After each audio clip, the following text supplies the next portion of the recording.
गुरु महाराज पहले आलोक में ही कहते हैं ईश्वर एक शक्ति है, एक पावर है, उसका न कोई नाम है न रूप है, जिसने जो नाम रख दिया वही ठीक है। वो शक्ति सर्वत्र व्याप्त है। ईशावास विदम सर्वम यत् के जगत्याम जगत। ये संसार उस परमात्मा से आच्छादित है। परमात्मा ही सर्वत्र है और कुछ है ही नहीं यहाँ पर। जाने किस वेश में दिखलाई देता है। एक भक्त कहता है हर देश में तू, हर वेश में तू, तेरे नाम अनेक तू एक ही है। वास्तविकता यही है। कभी मनुष्य के रूप में दिखाई रहा है, कहीं पशु पक्षी कीट पतंग इत्यादि में। वही शक्ति तो व्याप्त है, वही संचालित कर रही है इस विश्व को, वही नियंत्रण में ला रही है इस विश्व को। तो उस शक्ति को कैसे देखें, कैसे जानें। आप देखते हैं नवरात्रों में प्रार्थना करते हैं, या देवी सर्वभूतेषु हृदयेषु अर्जुन, या देवी सर्वभूतेषु, वो विश्व जो व्याप्त है, तो उसे कैसे देखें, क्या है। शक्ति रूपेण संस्था नमस्तस्यै नमस्तस्यै नमस्तस्यै नमो नमः। प्रार्थना करता है भक्त कि देवी, हे शक्ति देवी सर्वत्र व्याप्त है, शक्ति रूप में आप व्याप्त हैं, हर एक जगह पर वो व्याप्त ही व्याप्त है। कैसे देखें। पंडित जी महाराज कहते हैं परमात्मा तो है पर दिखाई देगा किसी संत के प्रकाश में। परमात्मा का प्रकाश तो ऐसा है जहां पर तुम्हारे नेत्रों की पहुंच ही नहीं है। जैसे सूर्य को देखने के लिए क्या हम देख पाते हैं, सामने खड़े हो जाएं। एक युक्ति अपनाते हैं, किसी स्थिर जल पात्र को रख देते हैं और उसमें सूर्य के बिंब को देखते हैं। ऐसे ही संत का हृदय जो है वो स्थिर जल पात्र है, उन्हीं में दिखाई देगा। गुरु महाराज कहते हैं कि अभी तुमने ईश्वर देखा नहीं है, इसलिए उनके पास जाओ जिन्होंने उसे देखा है, तुम्हें भी दिखा सकते। और कुछ नहीं करना है। ऐसे संतों का ये शरीर जो है वही चिन्मय हुआ करता है, ज्ञान से ओतप्रोत होता है वो।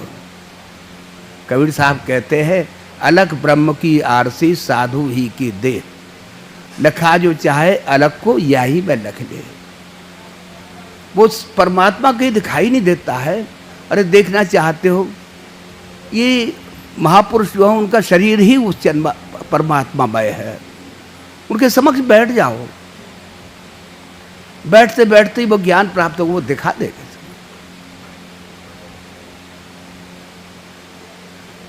शरीर ही उनका है, चिन्मय शरीर है, ज्ञान से ओतप्रोत होता है। यहाँ बैठेंगे हमें भी ज्ञान प्राप्त होगा। वो कहा करते थे जितना जितना आप किसी संत का सानिध्य प्राप्त करोगे उतने उतने ही परमात्मा के समीपत्व को प्राप्त करते जाओगे। बस यही करना और कुछ नहीं। उसके लिए एक ही चीज की आवश्यकता है, वो जिज्ञासा। जिज्ञासा ज्ञान की जननी है। बिना जिज्ञासा के आपके अंतर में जब तक जिज्ञासा जानने की बलवती इच्छा नहीं होगी, अंतर में ये कचोट नहीं होगी कि अरे उन महापुरुषों ने तो ये ज्ञान प्राप्त किया था, उनका शरीर तो हम जैसे ही रहा होगा सब कुछ, हम क्यों नहीं प्राप्त कर सकते। ऐसी बलवती इच्छा जब आ जाती है साधक के हृदय में तो गुरु भी कृपा करते हैं। 3 कृपाओं का वर्णन किया गया है, निज कृपा, गुरु कृपा और ईश कृपा। निज कृपा क्या है? जानने की बलवती इच्छा, जिज्ञासा। शिष्य अपनी जिज्ञासा के बल से गुरु के हृदय को कुड़ेदता है और उस कुड़ेदने में न मालूम कितना ज्ञान उसे प्राप्त होता चला जाता है। आवश्यकता है कि सतत उनका सानिध्य हो। शरीर से नहीं हो सकता है, मन से तो हो सकता है। उसके लिए छोटे भैया साहब कहा करते हैं 2 ही चीज़ें हैं, ध्यान और चिंतन। ध्यान तो समय समय पर होता है, लेकिन चिंतन तो कभी भी हो सकता है। जितना जितना हमारा चिंतन बढ़ता चला जाएगा, उतना उतना हमें अपनी समीपता दिखाई देगी गुरु के साथ में। और चिंतन क्या होता है? चिंतन है ख्याल आ गया उनका। पंडित जी महाराज कहा करते थे, जैसे किसी को पान खाने की आदत है, ऑफिस में काम भी हो रहा है, पान भी मंगा लिया, पान खा रहे हैं और अच्छी तरह से कर रहे हैं, उसका रस भी प्राप्त हो रहा है, सब काम हो रहा है। उसके लिए अलग समय नहीं देना होता है। ध्यान के लिए तो अलग समय परम आवश्यक है, लेकिन इसके लिए तो बस चिंतन ख्याल आ जाए उसके लिए। ख्याल से सब कुछ प्राप्त होता चला जाता है। कभी हम देखते हैं कि अरे उस सत्संग में गए थे, कैसे गुरु महाराज बैठे हुए थे या महापुरुष के बैठे हुए थे, देखते ही तृप्त हो जाते हैं। पंडित जी महाराज जैसे अभी सुन रहे थे भाई साहब से, जैसे ही गुरु महाराज के समक्ष पहुँचे तो मैं पहचान लिया कि बस इन्हीं को देखने के लिए आया, जीवन है मेरा। एक संतुष्टि हो जाती है अंतर में। वो यही कहते हैं, मैं पा कृतार्थ हो गया दर्शन चतुर्भुज रूप का। मैं साक्षात चतुर्भुज परमात्मा को देख रहा हूँ, अब सबको मैं कृतार्थ हो गया हूँ, मुझे कुछ और नहीं चाहिए। तो ये बलवती इच्छा जब आ जाती है तब सब कुछ प्राप्त होता है।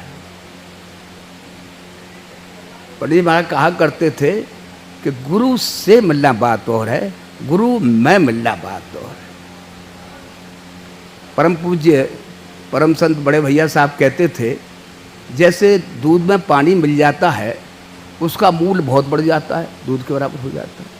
ऐसे ही जो गुरु में लय हो जाते हैं, गुरु में मिल जाते हैं, वो महात्मा ही हो जाता है। सब कुछ कह दिया उन्होंने इसमें।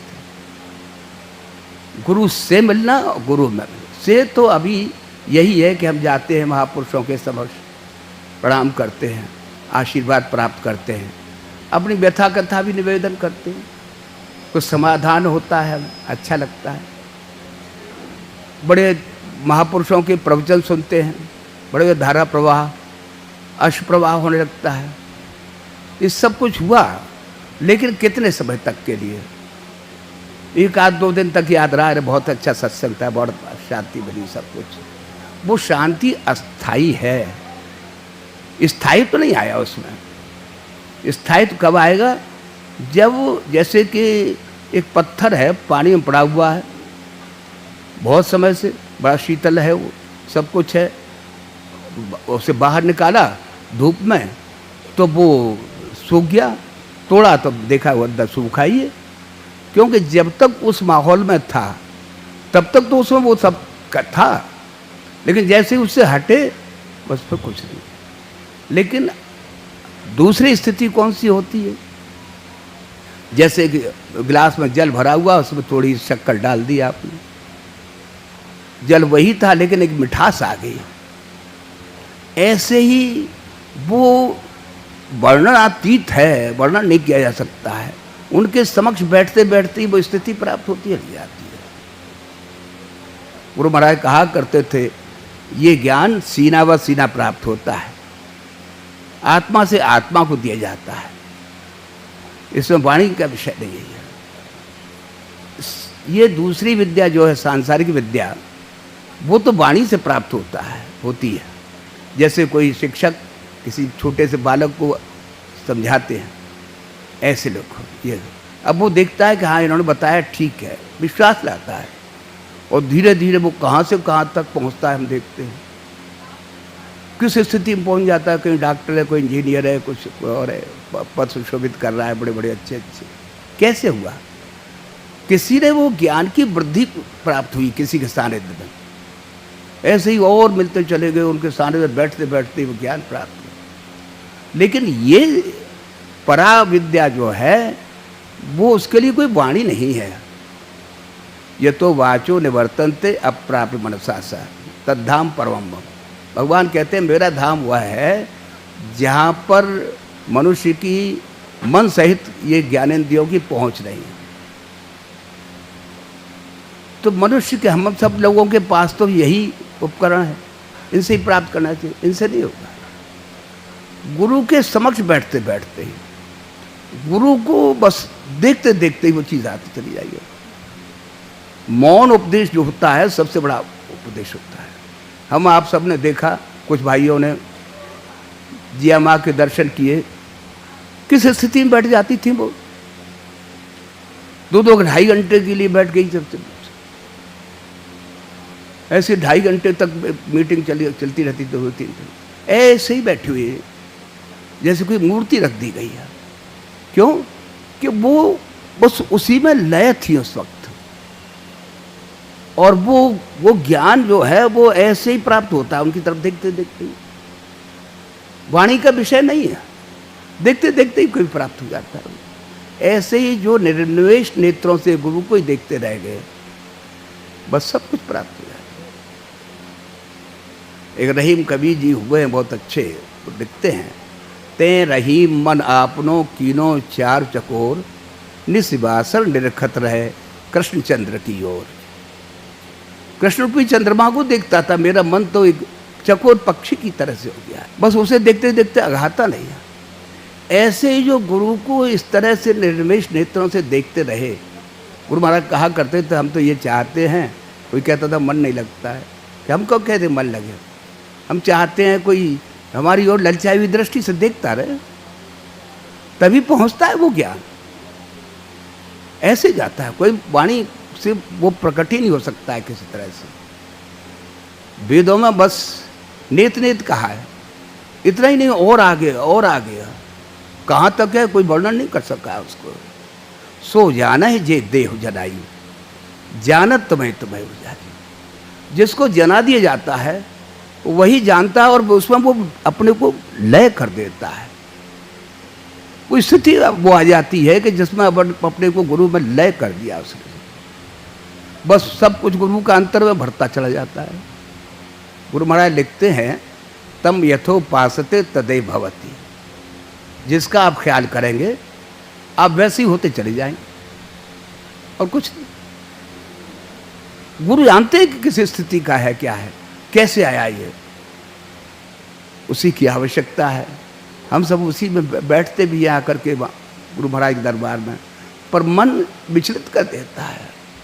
वो श्रद्धा, वो विश्वास हमारे अंतर में आता नहीं है।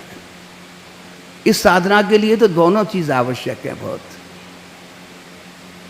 यहाँ तक कहा है, महर्षि पतंजलि कहते हैं कि वो अनवरत करनी चाहिए, हमेशा करनी चाहिए।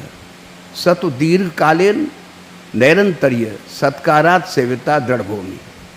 साधना की भूमि दृढ़ कब होगी? जब निरंतरता उसमें हो। ये नहीं कि आज किया 2 दिन नहीं किया फिर बैठ गए। निरंतरता और समय आना चाहिए। और दूसरी चीज है श्रद्धा और विश्वास के साथ। गुरु के पर श्रद्धा और उनकी वचनों में अधिक विश्वास, ये दोनों चीज परम आवश्यक है। इसके लिए साधना करते रहें, बस उनकी कृपा की ओर देखते रहे, प्रार्थना करते रहे अंतर में, और कुछ नहीं करना है। वो स्थिति अनायासी जीवन में आती चली जाती है, ज्ञान अंतर में बढ़ता चला जाता है, कुछ भी नहीं करना पड़ता है। उसी के लिए हम सब भी यहाँ पर बैठे हुए हैं, गुरु महाराज की उपस्थिति है। यहाँ तक वो कहा करते थे, जहाँ 5 भाई मिलकर के मुझे बुलाएंगे, मैं वहाँ पर उपस्थित रहूँगा। इतने भाई बहनों ने उनकी प्रार्थना की है, उनकी उपस्थिति है, तभी तो ऐसी शांति और आनंद की वर्षा हो रही है। उनकी कृपा ही है।